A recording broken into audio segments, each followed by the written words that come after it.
নামাজে মনোযোগ ধরে রাখার জন্য পরস্পর পরামর্শ কামনা করছি। বোন আয়েশা ইসলাম, নামাজে মনোযোগ ধরে রাখার জন্য অনেকগুলো উপায় আছে। তার মধ্যে একটা হলো নামাজের ডিউরেশন বা সময়সীমা বাড়িয়ে দেওয়া।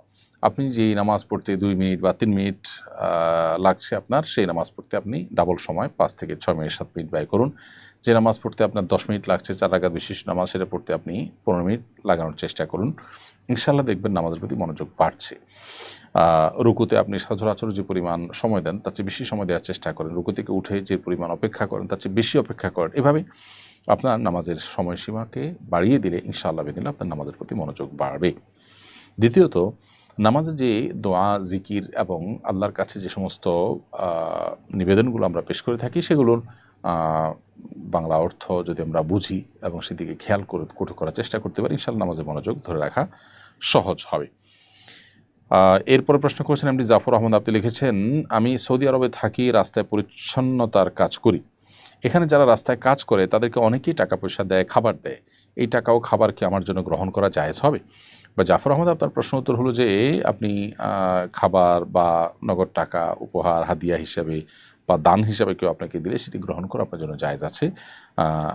যদি সে জাকাতের টাকা দেয়, যে টাকা দেয় সেটা যদি জাকাতের টাকা বলে দেয়, অথচ আপনি জাকাতের হকদার না, বরং আপনি আলহামদুলিল্লাহ যে টাকা আছে আপনার কাছে সে টাকা দিয়ে সংসার সুন্দরভাবে মাসে মাসে চলে এবং অতিরিক্ত বরং উদ্বৃত্ত টাকা আছে, অথবা টাকা না থাকলেও আপনার সচ্ছল, আপনি সোজা কথা সংসার চলে, তাহলে সেক্ষেত্রে আপনার জন্য জাকাত গ্রহণ করা জায়েজ হবে না, কারণ আপনি ফকির বা মিসকিনের কাতারে পড়েন না।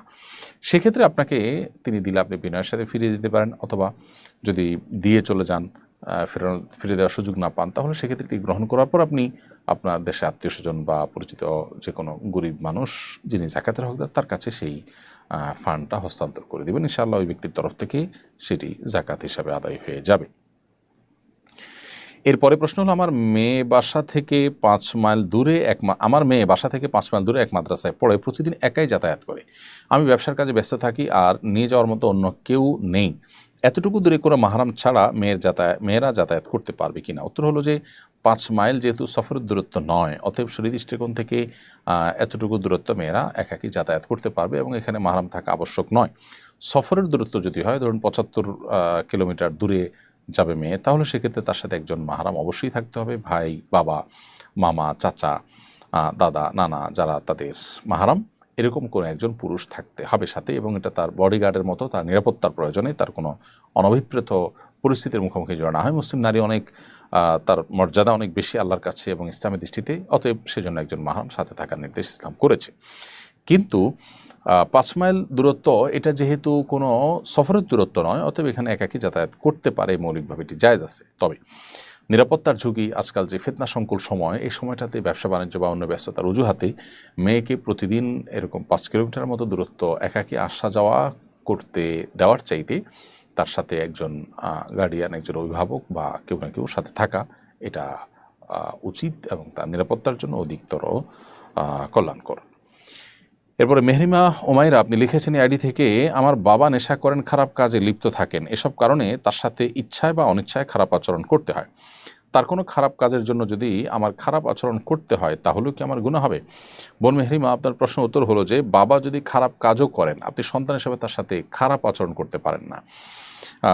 আপনার ইচ্ছার বাইরে যদি এরকম হয়ে যায়, তাহলে সেক্ষেত্রে আপনি তওবা করবেন এবং পরবর্তীর জন্য সাবধান হবেন যে সন্তান হিসেবে আপনি বাবার সাথে খারাপ আচরণ করতে পারেন না।